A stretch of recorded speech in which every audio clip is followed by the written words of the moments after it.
안녕하세요. 너가 치과 의사로서 뭘 제일 잘해라고 하면 나는 신경치료를 제일 잘해라고 얘기하는 치과부종과 전문의 김반석입니다. 여러분들도 각자 업무에서 가장 자기가 잘하는 분야가 있으시겠죠? 치과부종과 전문의에게 다른 치과 의사보다 조금 더 잘하는 영역이 있다면 그건 바로 신경치료일 텐데요. 오늘은 저번에 말씀드렸던 대로 신경치료에 대해서 여러분들과 함께 이야기해 보려고 합니다.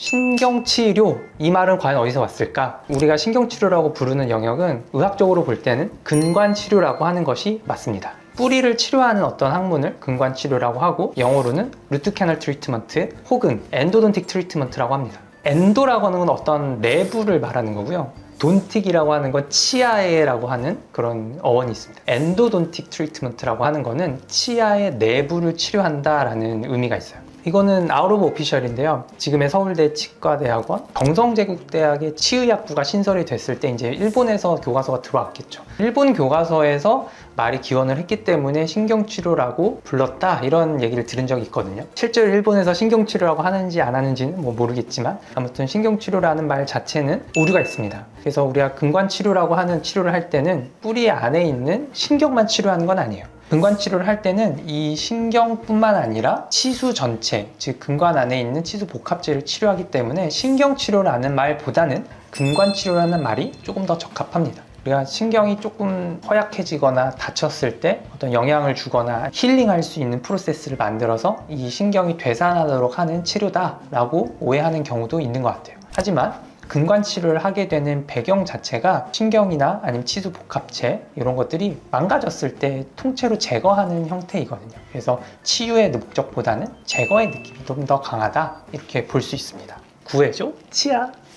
자, 그러면 이 근관치료 언제 하느냐? 적응증에 대해서 한번 알아볼 텐데요. 근관치료의 적응증은 크게 두 가지로 분류할 수 있습니다. 절대적 적응증이라고 해서 이건 반드시 근관치료를 필요하는 경우예요. 두 번째는 상대적 적응증. 이거는 근관치료를 하면 좋겠다라고 필수는 아니지만 근관치료가 추천되는 그런 경우입니다. 첫 번째, 절대적 근관치료의 적응증에 대해서 먼저 알아볼 텐데요. 우리가 치통이 발생했을 때 근관치료를 하게 됩니다. 치통도 여러 가지 분류가 있지만 여기서 말하는 치통이라고 하는 건 정말 참을 수 없을 정도의 치아가 욱신욱신하고 쩌릿쩌릿한 굉장히 심한 통증을 얘기합니다. 이렇게 되는 배경에는 비가역적 치수염이라는 상태에 도달했기 때문인데요. 비가역적 치수염이라고 하는 건 말 그대로 돌아올 수 없는 치수의 염증 상태를 말해요.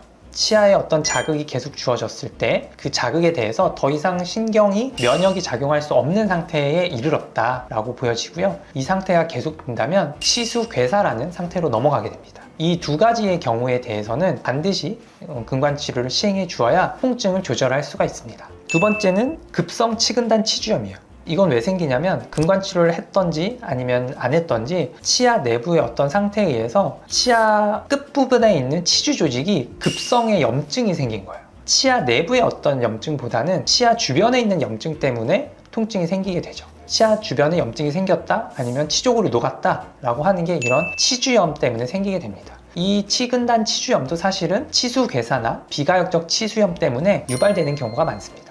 세 번째는 치근단 농양이에요. 치근단 농양은 치아 안의 오염에 의해서 치아 주변이 감염된 상태 때문에 생겨요. 농양이라고 하는 게 우리가 고름이라고 얘기하는 부분이거든요. 고름이 생기는 이유는 면역 반응 때문에 결과로 생기죠. 이게 자꾸 생기다 보면 점점점 확대되고 치아 주변의 뼈를 점점점 녹이게 됩니다. 그러면서 가장 얇은 부분의 뼈를 뚫고 나오게 되죠. 그렇게 돼서 환자분들이 많이 오시는 게 잇몸에 여드름이 생겼어요, 아니면 잇몸에 고름이 나와요 라고 하고 오시게 되는 거죠. 그래서 이 고름이 다시 찼을 때는 치아 내부를 깨끗하게 소독해주고 감염원, 오염원을 제거해 줌으로써 이 농양을 자연적으로 해소할 수 있어요. 이 세 가지의 경우에 대해서는 우리가 반드시 근관치료를 해줘야 되는 절대적 적응증에 해당합니다. 두 번째로 얘기했던 상대적 적응증은 좀 달라요. 이런 경우에는 지금 당장에 근관치료를 꼭 해야 되는 건 아니에요. 왜냐하면 상대적으로 회복될 가능성이 있거든요. 그런데 장차 이대로 두었다가는 절대적 적응증으로 넘어갈 수 있기 때문에 지금 단계에서 근관치료를 해줘야 된다라고 보는 상대적 적응증입니다.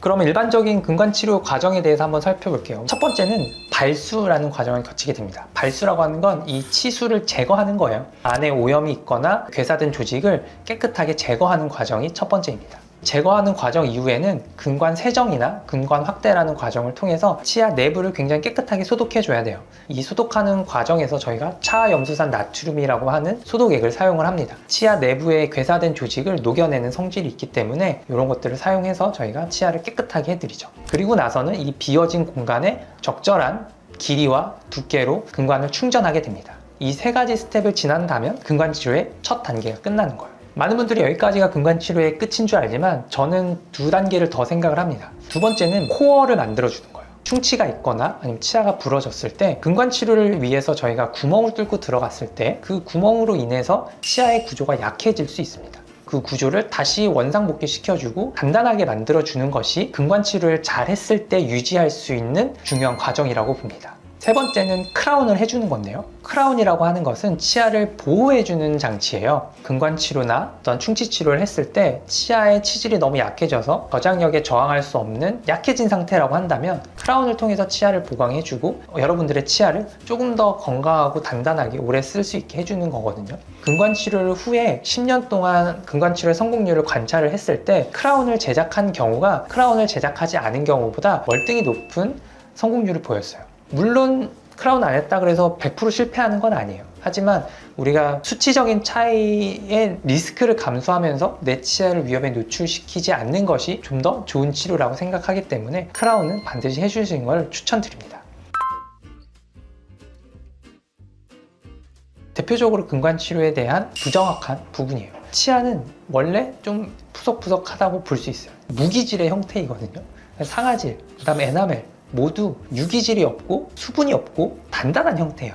근데 우리가 근관 치료했을 때 그 안에 있는 치수를 제거한다 그래서 구성이 바뀌지가 않아요. 그렇기 때문에 치아가 약해진다는 말은 일부는 맞고 일부는 틀린 얘기예요. 왜 일부는 맞냐면 충치도 제거하고 어세스 오픈이라고 해서 근관 형성을 하기 위해서 중간에 뚫고 들어가잖아요. 뚫고 들어간 만큼의 치아는 없어지는 거잖아요. 치아가 약해진다 라는 말은 맞지만 근관 치료를 한다고 해서 치아가 약해지거나 푸석푸석해지거나 이런 것은 아니에요. 그래서 우리가 잘 해줘야 하는 게 뭐예요? 레진 코어. 레진 코어를 잘 해주면 제거했던 치아의 손상 부분을 어느 정도 메이크업 할 수 있으니까 치아가 약해지거나 손상이 심해지거나 이렇지 않겠죠.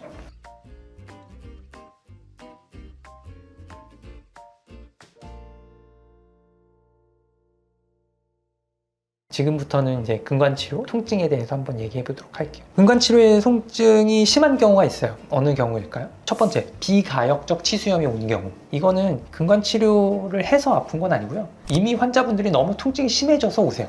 일단 치수염이 생겨서 통증이 생겨버리면 치아의 예민성이 굉장히 올라가고 역치가 떨어지기 때문에 마취가 잘 안 됩니다. 마취는 됐는데 아프다고 하셔요.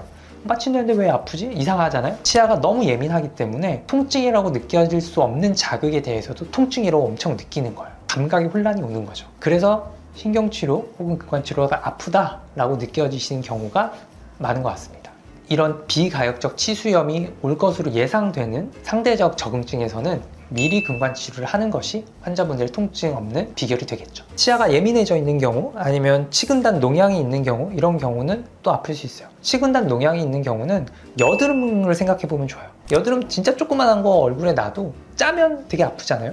근데 치아 안에 그런 여드름 농양이 있다고 생각을 해보세요. 그럼 이걸 짜줘야 되는데 이 농양 주변에는 아까 말씀드린 대로 염증 때문에 마취가 잘 되지 않아요. 이 염증을 제거하기 위해서 압력을 줄 때 그 부분이 압력을 느끼면서 굉장히 통증이 있을 수 있어요. 하지만 우리가 압출을 받고 여드름을 짜내야 되듯이 피고름을 짜는 것을 동반을 해야 좀 나을 수 있습니다. 물론 이 과정도 마취를 좀 더 적절하게 하면 분명히 좀 덜 아플 수 있겠죠. 두 번째는 통증이 없는 경우도 있어요. 치수 괴사인 경우. 비가역적 치수염이 시간이 좀 지나면 치수 괴사가 되거든요. 치수 괴사가 되면 감각이 없기 때문에 좀 덜 아프다고 느낄 수 있어요. 비가역적 치수염 상태에서 환자분이 오셨다가 좀 지나게 되면 안 아픈데요? 라고 하시는 경우들이 있거든요. 그게 나았다 라고 생각하시는데 사실은 그건 아니고 치수염이 너무 진행이 돼서 치아가 괴사되거나 치아의 신경에 기능이 모두 상실되었기 때문에 통증을 느끼지 못할 뿐입니다. 또 이런 경우에도 근관치료 했을 때는 통증이 없이 치료를 마무리할 수 있어요. 근관치료 시의 통증은 치료의 시점에 따라 마취의 정도에 따라 술자의 테크닉에 따라 통증의 정도가 다를 수 있습니다. 여러분들이 신경치료를 좀 덜 아프게 받으시려면 적절한 시점에 치료를 받으시고요. 마취를 좀 많이 해달라고 하세요. 마취 더 하는 거 어렵지 않거든요. 그래서 마취를 충분히 하시고요. 치과보증과 전문의나 아니면 근관치료에 경험이 많으신 선생님을 찾아가는 것이 좋겠습니다. 구해줘 치아. 여러분이 신경치료와 관련해서 꼭 기억하셨으면 좋겠는 내용 4가지만 마지막으로 전달드리겠습니다. 첫 번째는 적절한 진단과 예후 판단을 통해서 근관치료가 필요하다고 생각되는 경우에는 꼭 진행을 하시는 것이 좋겠습니다. 피할 수 없다면 적절한 치료를 받아서 좋은 치료를 완성하는 것이 중요하다고 볼 수 있겠죠. 두 번째는 러버댐이라는 것이 필수입니다. 러버댐이라고 하는 건 근관치료 중에 치아를 구강 내의 타액이나 다른 오염으로부터 보호하는 장치인데요. 근관 내를 깨끗하게 소독하는 것이 근관치료의 첫 번째 목적이기 때문에 다른 구강 내의 타액으로부터 오염되는 것을 막아줘야 됩니다. 그래서 러버댐을 하지 않는 치과에 가셨다면 러버댐을 하는 치과로 옮기시는 걸 추천드립니다. 근관치료를 2회, 3회 정도 했는데도 통증이 전혀 나아지지 않거나 오히려 통증이 심해지는 경우에는 다른 치과에 한번 방문해 보시는 것도 좋겠다고 생각이 듭니다. 세 번째는 근관치료와 레진 코어, 크라운 모두 다 중요한 과정이기 때문에 이 3가지를 모두 놓치지 않고 치료받으시는 것이 좋겠다고 생각이 들고요. 마지막으로 치료가 좀 망설여지거나 아니면 좀 더 정확한 진단을 받고 싶다라고 생각하실 때는 대학병원 보존과에 방문하시던가 주변에 치과보존과 전문의를 검색하셔서 정확한 진단과 치료 계획을 상담받아 보시는 것이 좋겠습니다. 치과보존과 전문의 검색은 대한치과보존학회의 포털 사이트를 이용을 해서 가까운 전문의를 찾으실 수 있습니다. 자, 이렇게 치과보존과 전문의와 신경치료에 대해서 설명을 드렸는데요. 도움이 되셨으면 좋겠고 구독과 알람 설정 해주셨다가 저희가 드리는 유용한 정보 받으셨으면 좋겠습니다. 감사합니다. 저는 치과보존과 전문의 김반석이었습니다.